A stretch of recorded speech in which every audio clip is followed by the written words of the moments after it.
Hello. Hi, Kayla. We are just here chatting about release day. It's West of Forever Day, which is so exciting. We're in Seattle for your first event. Our first tour. I know. Which is just so exciting. We've been planning and thinking about this forever. I know. It really feels like it's been a million years in the process. So it's kind of, I don't know, it's like one of those things like you can't believe it's really finally happening. Yeah, but it's so exciting. We started thinking about this release a year ago. Yeah. Like over a year ago, I would say. Yeah. Many people, I think, would be surprised to know, I think the first thing we thought about for this release was the character arcs. Yeah. Well, you wrote the book. And then, well, you know. But, like, that was such a fun thing to, like, kind of kick off our plans for it. So the character arcs have existed in our minds for a very long time. But I am so glad that everyone has been, like, loving it. It seems like it feels like that. I mean, at least like from my perspective, it feels like you guys are just really like invested in the series and the characters and and the theories and the funness. Like that's what has been just so really amazing and so fun. I love it. What where did you even get the Heartstone Ranch idea from?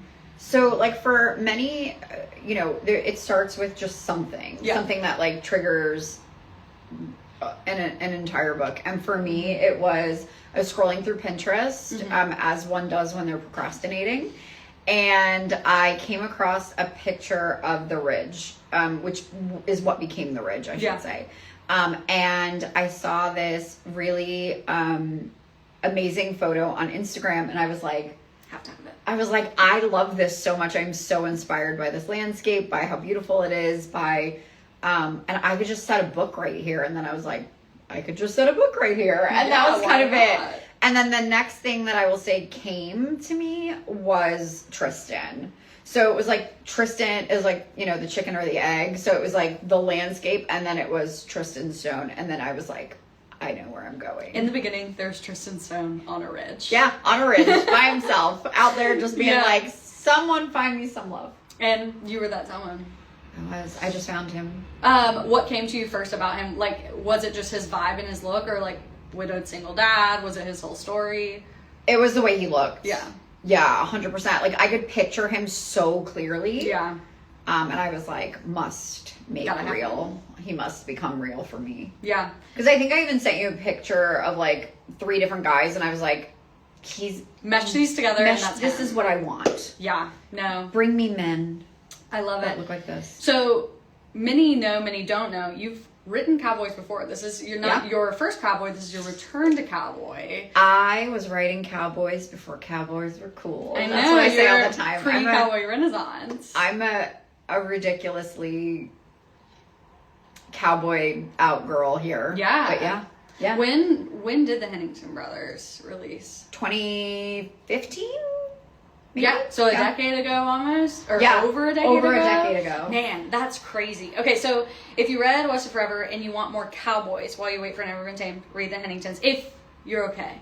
If you can handle Corinne being nice. Yes. Corinne I was not always kind. Not in a bad way. Like, no. I just mean like you weren't afraid to kill someone. Yeah, I wrote what I used to call tragedy romance. Like, that was the only thing we could call it. I really wrote very deep, heartbreaking, heart-wrenching stories that really tested what I felt like was going on in most people's real lives. Yeah. It was very raw, very real. But it's some of my readers, like, even still their favorite series or their favorite something about it, like their favorite storyline. There's, you know. So, I love it. So if they like the Cowboys, read the Henningtons. If they like the family, what series of yours would you recommend from the past? So I'd either go with the Whitlocks or I would go with the Arrowwood brothers. I would tell you to go to Sugarloaf. Yeah. Like, I would say go to Sugarloaf. Those are some of Say You Want Me, ruined me. Yeah. Many such cases. If you love the family dynamic, I think you'll really love the family dynamic of those two series. They're very, very closely connected families. They're brothers, they're siblings. And there's a lot of that same type of like squishy heart feels. Yeah, I agree. And then there's a lot of mischief going on the farm, or on the ranch, not a farm. I guess farm ranch. It is a farm ranch. They have horses. So if someone wants to take it up a notch and have a little suspense moment with you, what series would you recommend for that? So either the Salvation series, which is a 7-book series that it's like it all kind of like interweaves in a way. I wrote it so both of my suspense series I wrote if I were writing a television show and you wanted to watch episodes, that was kind of how those are. So I would say you'd want to read the Salvation series or the Rose Canyon series, which is like her favorite. I love them. There's everything. Yes. So yeah, that's where my suspense, but I like in a way like saying I've been writing suspense since I started in 2012, 2013. Yeah. So it's been a long time. Yeah. Would you ever write suspense again? I mean, I never say never. I think I love suspense for all the same reasons we all do, right? Like there's something cool about the story not being the bad guy is a human or is a something. There is something that's like the big bad that's hurting the characters, not necessarily that the characters have like an emotional trauma or something that is keeping them apart. It's whatever the big bad suspense is. You and me versus the thing, not you versus me. Exactly. Yeah. Yeah. I love that. And you tend to like have a suspense moment mid-series. Like, it's not a full series suspense, but like you'll occasionally just I'll just toss one in. I'm like, hey, this feels fun. Here and Now is one of those fun ones. Speaking of the mischief on the ranch, if someone were to be on the edge of their seat wondering what's causing that, where would you send them? Read the book. If you're reading the ebook, you'll know there's a special thing at the end. So like read the epilogue. You'll read the epilogue skipper, don't skip the epilogue. Don't skip the epilogue. If you are a print reader, I would say please download the bonus scene. For sure. Read the bonus scene. And if you're an audiobook listener, it's in there. So you get it there too. If you are the audiobook or a print listener, at the end of the bonus scene that you would have, there is another bonus scene that I wrote because I just love y'all so much and I didn't want anyone to not have something even extra special. Originally, the second epilogue in the ebook and the bonus scene that is in the audiobook was not included, and I wrote that as a bonus scene thinking everybody would want to read the bonus scene, and I learned very quickly in this early process not everybody reads bonus scenes. I'm like, y'all. Well, you could find out who's causing mischief if you just read the bonus scene. And so I was like, and then I was having a Taylor Swift moment where I was like, I'm gonna be like, yeah, and it didn't work out well. So we changed things up, and now there's another bonus scene. Check it out. So I will. I don't know how to. We should probably put that like in the links in my bio or something. Yeah, it is in your bio. Is it? It is. Both of them? Yes. Oh, look at that. Well, I know the one is, but I think they both are. And they're linked together on your website. They are linked together. Yes. Someone asked if West of Forever is a standalone. It is. It can be read as a standalone, and it's the first in series, so it's your best possible standalone opportunity. Yeah, you don't have to read the rest of the books in the series to enjoy West of Forever. It is a standalone within a series. Yeah. So, but it's not just like its own book that's not going anywhere in there. So. Yeah, I love it. This was your return to Enemies to Lovers in a way that you haven't done before. Yeah. I loved the banter. Your humor really stood out to me in those moments. Did you I could just feel that you were enjoying writing that banter. Is that true? Okay, so Paige knows me, like humanly knows me as all of that. And so I will say that if you know me, I am extraordinarily sarcastic. I love banter and bickering. My husband and our love language is sarcasm and wit. So I think like writing it is just very natural to me. Like I'm like this is just so you. Yeah. I was reading it. I think Lauren Blakely was like texting me as she was like, oh, this is so something you would say. This is you. I can hear it in your voice. Yeah, like, it's just exactly. Yeah. So I do think that there's a lot of me in these books, for sure. Especially when it comes to the banter, and it's fun. Yeah. It's fun to write that, like spark and spunk. It's so fun. I love their dynamic. It's such a fun take on like rivals, enemies, all of that good stuff. Speaking of hearing things in people's voices, let's talk about the audiobook for a moment. Let's talk about the audio. I mean, man, Connor Price as Tristan Stone. I mean, there's not quite a duo like it. It has been brought to our attention that he has a little southern twang in certain moments. Yes. Only in certain moments there's a bit of a twang. So if you are an audiobook person, Tristan Stone, Connor Price, handshake emoji.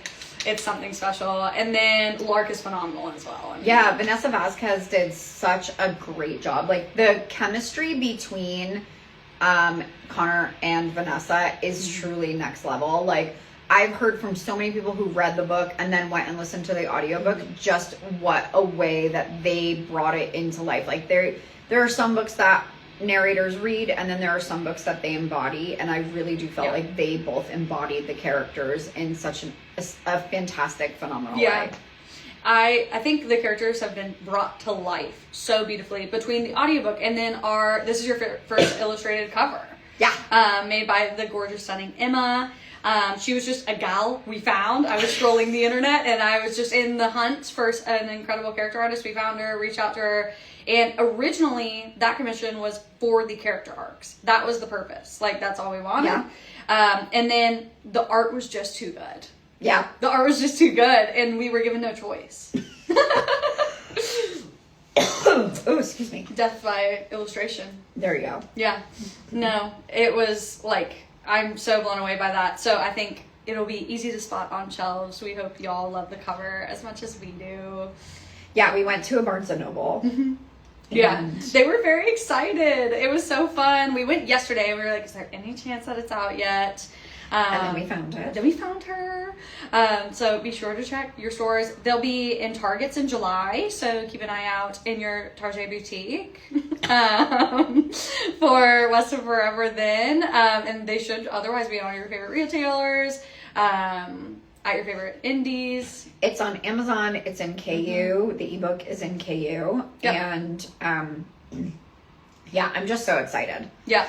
I just can't, like, I don't know, I was telling you today, it is such a weird thing. You like hold on to these books for so long, and when they finally get released, it's like this moment of like breath, like, oh my gosh, we did it. We did. Yep. It's here. Like, we survived. Very much like a finish line moment where it's like, yeah, so I'm so excited, and I really hope that you guys love it as much as I loved writing it, because this book is one of those, for me, that was all-encompassing. Yeah. I'm not, like, I have books that I've written that I love, but then I have books that, like, are a part of who I am now, and I feel like West of Forever is one of those. Yeah. Like, it is truly a piece of my heart and soul. Yep. And I love this series already so much, and so I'm so incredibly grateful and fortunate to be able to share it with all of you, and for you guys to actually want to read it. Like, it's something that, like, I don't ever take for granted. It's so exciting. And then after today, if you're like, when are we heading back to Infinity Ridge? We'll be back in October. So we went from January to June with no Corinne Michaels, and now we're just getting fed, which is so exciting. What can you tell us about Never Been Tamed? I can't tell you anything. Not a thing? Nothing. It's a book. It's a book with a cover. I mean, which might have a couple in it. Might. And one of them will be a stone. Just kidding. I can tell you more. So it's Harper's book. She's Tristan's sister. This whole series will feature around the Stone family. So you'll get Harper, and then Veronica, and then Fallon. And those of y'all who read, Fallon is going to be so freaking fun. She's an iconic gal. She's an icon. She is an icon. And yeah, that's all I can tell you. I can say that, like, I love book 2. It was so freaking fun to write. I'm in the middle of it. It is just, Yeah, that's all we can say. That's all I can say. But more to come. Because if you know anything, we are going to have fun feeding this to you very slowly. Yes. You are welcome. One thing about the two of us is we will turn everything into an occasion. It's like, should we make a thing out of it? We're like, let's make a thing of it. Let's make a thing of it. Let's get the girls and make a thing of it. We should make a thing of it. Yeah, let's see if the content team wants to join us in making a thing of it. Like, literally, that's just us content. Like, always. Yes, Paige films me as she's like, this is content. Yeah, I'm like, everything's content. Everything's content. She's signing, she's putting on her makeup. We're sitting here waiting for our Panera. Everything's content. Everything's content. Yep. But we're going to go see Lauren Blakely. We are. We're going to go eat our Panera. We're going to go see Lauren. And then we'll see you all. Some of you all. I hope that I get to see some of you guys in the stops. So we have, today is Seattle. Mm-hmm. And then tomorrow I'm in Dallas with Melanie Harlow.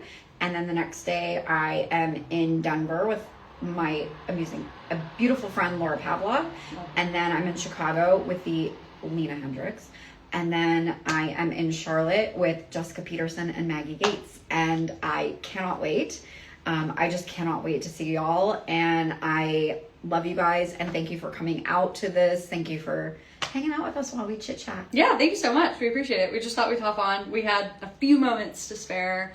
And I'm going to just pop this up as a podcast tomorrow. So look at that. Look at that. Birds and stones, as they say.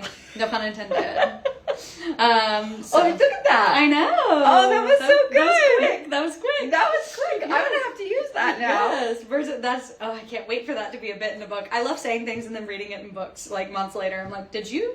That's going to be a thing. Yeah. Birds and stones. Oh, I love that. So when you read it, if you were here, you know where it came from. Act surprised. But anyway, thank you all so much for hopping on. I'm going to eat my mac and cheese. She got a BLT. I'm very excited for her. Okay. Bye guys.